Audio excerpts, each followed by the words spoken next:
Today we'll cover up to Proposition 17 in Book 4.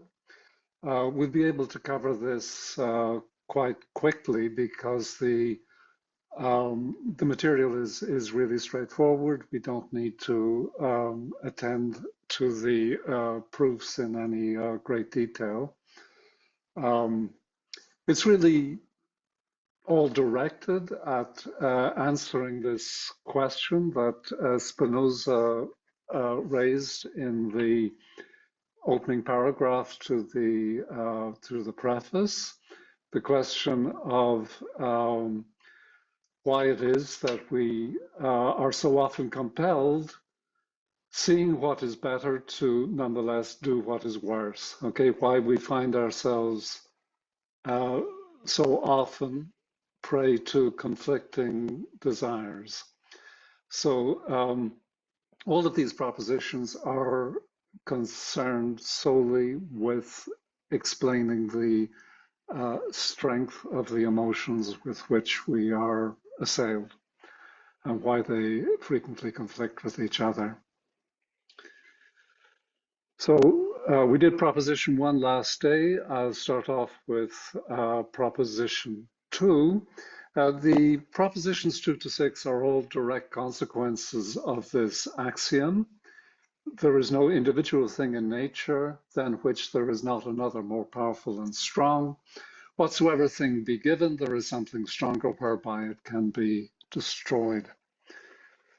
So Proposition 2 states that we are only passive insofar as we are part of nature, which cannot be conceived by itself without other parts. Okay, we've seen this sort of thing many times. Proposition 3 says that the force whereby a man persists in existing, the conatus, is limited and is infinitely surpassed by the power of external causes. Proposition 4, it is impossible that man should not be part of nature or that he should be capable of undergoing no changes, save such as can be understood through his nature only as their adequate cause. To be an adequate cause of an event is to be the source of the event or the explanation of the event, and our finitude prevents us from being the adequate cause of most of the events that befall us.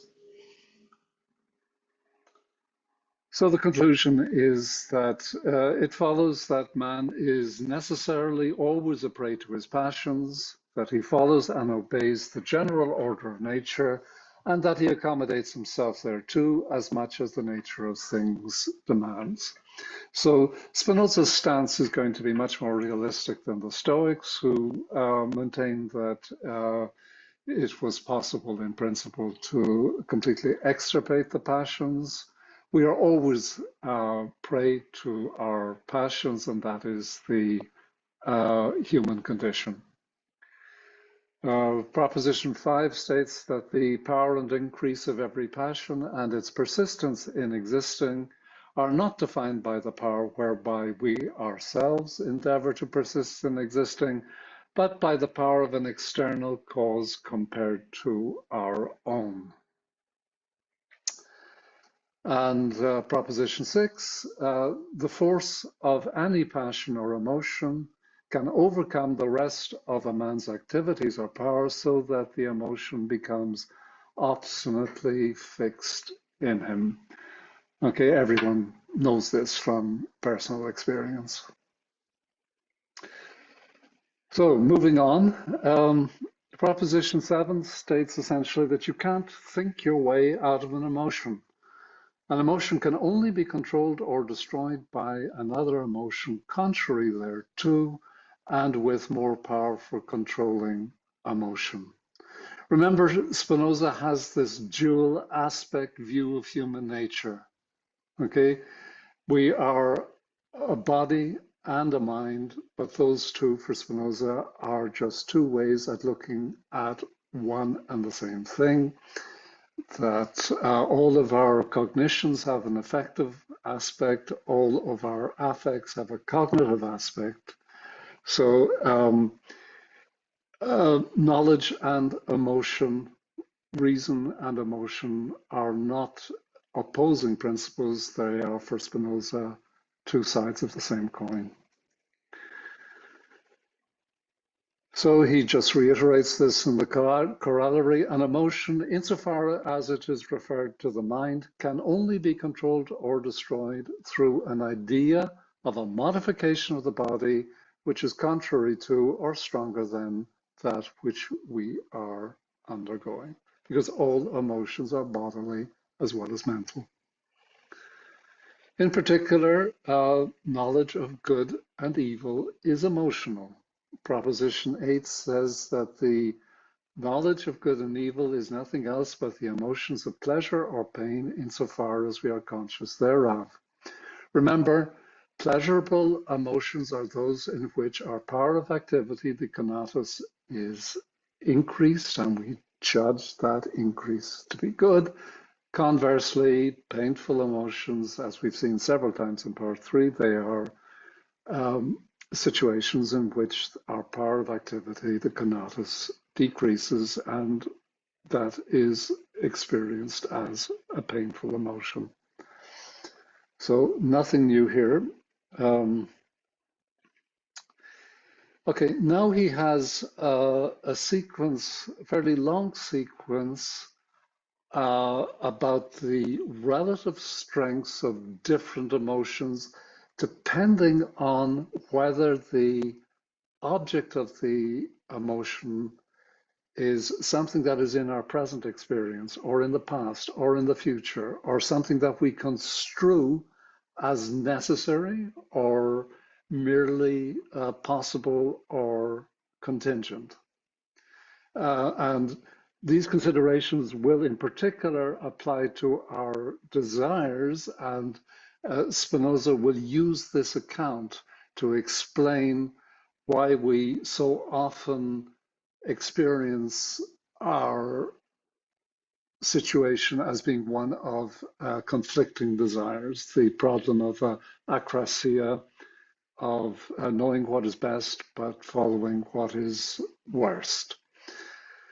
So proposition 9 says that an emotion whereof we conceive the cause to be with us at the present time is stronger than if we did not conceive the cause to be with us.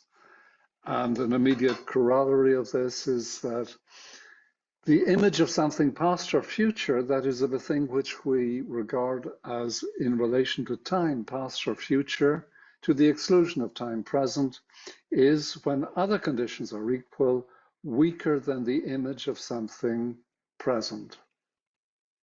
So if the object of the emotion is in the past or the future, rather than the present, the emotion will be experienced as less intense. So in the case of two emotions, one referring to the present, another referring to the future, the future emotion will in general have less power over us.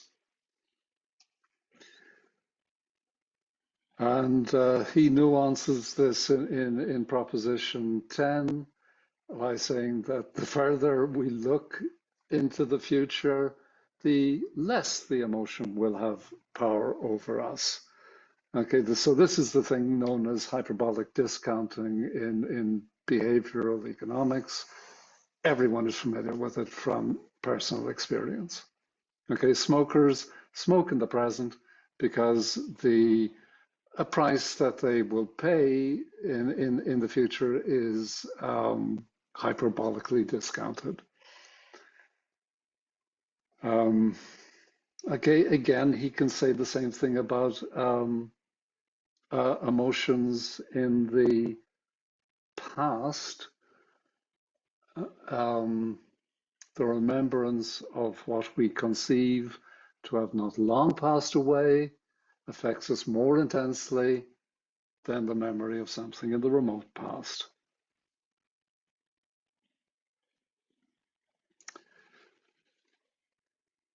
Okay, another explanation for the relative strengths of different emotions concerns whether the object of the emotion is possible or contingent or non-necessary.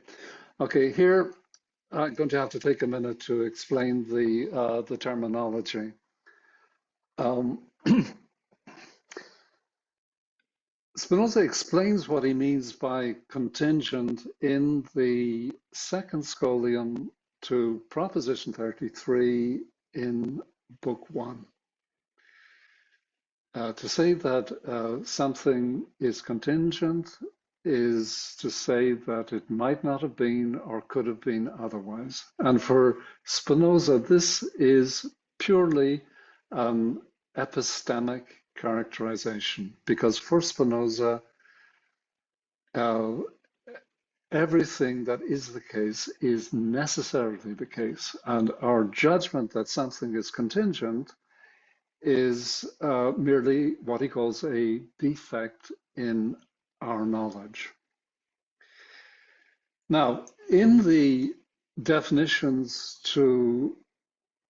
book to this book that we're doing now, Book 4, he has decided, for reasons which are not entirely clear to me, to nuance this definition and distinguish between what is possible and what is contingent, invoking the scholastic idea of contingency, which is, I think, of no interest to modern readers. So he's making a very fine-grained distinction in the definitions to Book 4 between possible and contingent. I propose simply to ignore that, and the important thing for our purposes is just the distinction that he originally made between what is contingent and what is necessary. So I'm just going to ignore as I say, the distinction. An emotion towards that which we conceive as necessary is, when other conditions are equal, more intense than an emotion towards that which we conceive to be merely possible or contingent. Obviously. Um, Proposition 12 states that an emotion towards a thing which we know not to exist at the present time and which we conceive as possible is more intense, other conditions mean equal, than an emotion towards a thing contingent. So here he is relying on this fine-grained scholastic distinction, and I'm not going to dwell on it because I don't think it's going to play any role in the subsequent development of his argument. And he says then that an emotion towards a thing which we know not to exist in the present and which we conceive as merely contingent is far fainter than if we conceive the thing to be present with us. And he's going to say later, it's also far fainter than if we remember the thing having actually occurred in the past. Okay, that's the statement of this Proposition 13.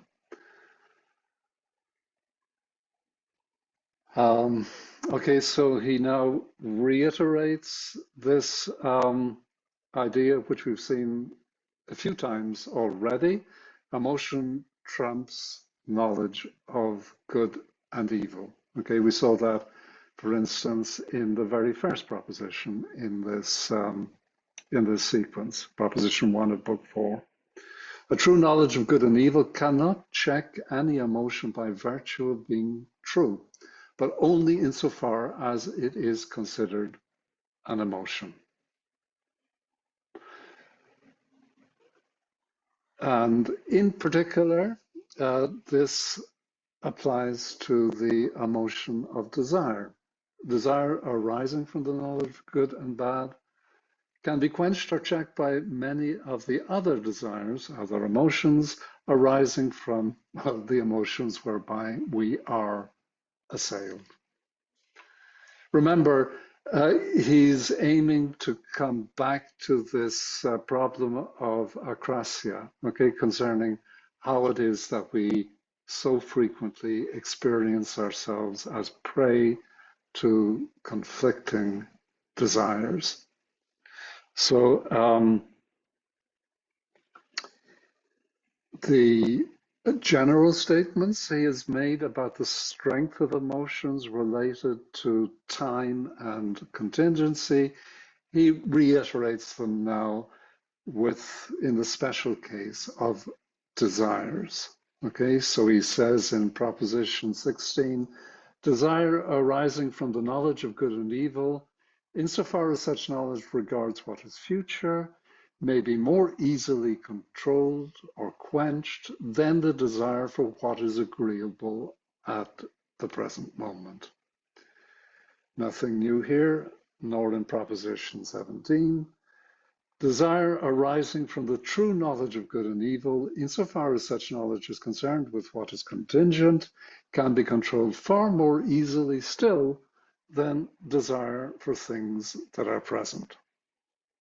So in his scholium, he now returns to the problem he raised in the preface to part 4. Now, I think I have shown the reason why men are moved by opinion more readily by true reason, why it is that the true knowledge of good and evil stirs up conflicts in the soul and often yields to every kind of passion. This state of things gave rise to the exclamation of the poet, apparently Ovid, the better path I gaze at and approve, the worse I follow. So he points out then that